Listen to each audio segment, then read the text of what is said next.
Yo la team, j'espère que vous allez bien, que vous avez passé une excellente journée. On se retrouve comme tous les soirs pour parler pronostics sportifs. Et pour demain, comme d'habitude, 3 pronos à vous proposer. Direction la Ligue 2, l'Italie pour une cote extrêmement value. On ira en France pour parler des demi-finales de la Coupe de France qui opposera demain Montpellier au Paris Saint-Germain. Possible dernier trophée que Paris peut aller chercher.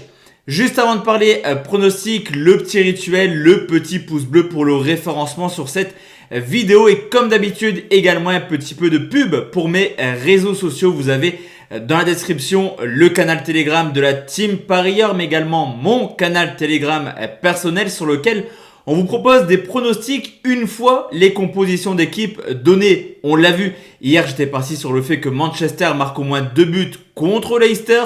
Il y avait eu des annonces de turnover, mais au vu de la composition d'équipe de Manchester, tout porte à croire qu'en cette fin de saison, il vaut mieux attendre d'avoir les compositions d'équipe pour pronostiquer. C'est ce qu'on vous propose sur le canal Telegram de la Team Parieur, mais également mon canal personnel qui est juste en dessous. Dans la description, vous avez également l'occasion de me rejoindre sur Instagram, débrief prono foot. J'essaye de répondre à tout le monde, d'échanger avec vous sur certains matchs, sur certains de vos avis. En tout cas, si vous voulez communiquer avec moi, rejoignez-moi également sur Instagram. Pour demain, la team, je vous l'ai dit, on va partir sur 3 pronostics. On commence tout de suite en Ligue 2 où Toulouse reçoit Pau. C'est la 37e journée, match en retard, le 3e qui reçoit le 16e. Forcément, pour Toulouse, objectif monter. Pour Pau, objectif maintien. Tout porte à croire qu'on aura une rencontre assez plaisante à regarder. À domicile, la donnée simple, Toulouse est tout simplement l'une des meilleures équipes de Ligue 2. 13 victoires en 18 matchs et de loin la meilleure attaque avec déjà 42 buts marqués. Au contraire de son adversaire du jour, Pau, qui est tout simplement l'une des plus mauvaises équipes à l'extérieur. Pau a pris 40 points cette année dans ce championnat, seulement 11 à l'extérieur et seuls Chambly et également Châteauroux font pire. Dans le sens où Pau a perdu 11 fois et ses deux adversaires 12 fois. Au niveau de l'état de forme, on a clairement une équipe de Toulouse qui fait le taf actuellement à domicile. À l'extérieur, c'est un peu plus compliqué pour eux, mais à domicile, ils restent sur une excellente série de 11 victoires de suite, toutes compétitions confondues, avec des corps extrêmement larges. Au contraire de Pau qui, après une très belle série de 9 matchs sans défaite, s'est incliné du côté de Chambly sur le score de 1-0 et potentiellement à 2 matchs de la fin, ils n'ont que seulement 2 petits points d'avance. Cependant, au vu de l'historique, on a pu le voir lors du match aller où Toulouse s'est largement imposé 3-0 du côté de Pau. Ce qui est plutôt intéressant également, c'est de constater qu'en cas de défaite, Pau aurait toujours son destin entre ses mains, dans le sens où il recrute Valenciennes. Lors de la dernière journée, une équipe de Valenciennes qui n'a plus rien à espérer. Je pense que Pau va consacrer sa rencontre plutôt en fin de semaine contre Valenciennes, ce qui pourrait permettre à Toulouse de s'imposer facilement. La cote est plutôt intéressante. La victoire des locaux, c'est coté à 1,57. Deuxième pronostic, la team, on va aller en Italie pour une cote qui est extrêmement value au vu des statistiques, mais également de l'état de forme des deux équipes. C'est Sassuolo qui reçoit la Juventus de Turin, 36e journée qui oppose le 8e au 5e. Potentiellement, au soir de la 35e journée, la Juve n'est pas qualifiée en Ligue des Champions et ça pourrait être économiquement un désastre, clairement, pour les Turinois. Surtout qu'à domicile, Sassuolo fait une excellente saison cette année. Seulement 3 petites défaites en 17 rencontres. Seulement la Roma et l'Inter de Milan font mieux cette année avec respectivement 2 défaites et une défaite pour les champions d'Italie. Du côté de la Juventus, le bilan à l'extérieur n'est pas catastrophique. Mais clairement, on était habitué à mieux de la part de la Juventus qui a seulement remporté 7 petites victoires en 17 matchs. Vous l'aurez compris, moins de 50% de victoires à l'extérieur. Au niveau de l'état de forme, Sassuolo est extrêmement chaud actuellement. On le voit semaine après semaine. Les 6 dernières rencontres ont vu Sassuolo s'imposer 5 fois pour un petit match nul et des matchs références. Je pense à une victoire au Milan AC ou alors un match nul à domicile contre l'Atalanta de Bergame.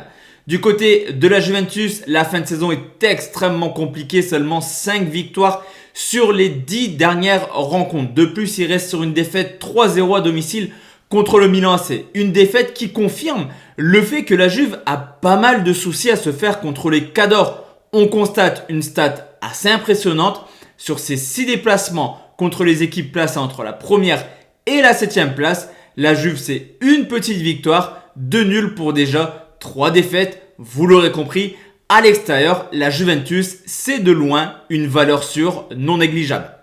On peut constater également que depuis le retour de Sassuolo en Serie A, une seule victoire pour les locaux. On l'a vu également l'an passé, ils ont été capables d'accrocher la Juventus à l'aller comme au retour. Et au vu des statistiques à domicile, de l'état de forme également de la Juve, la cote est extrêmement value. Certes, la Juve potentiellement est meilleure que Sassuolo, mais au vu de tout ce que je vous ai dit, je trouve que Sassuolo ou nul coté à 2,24 est une cote extrêmement intéressante.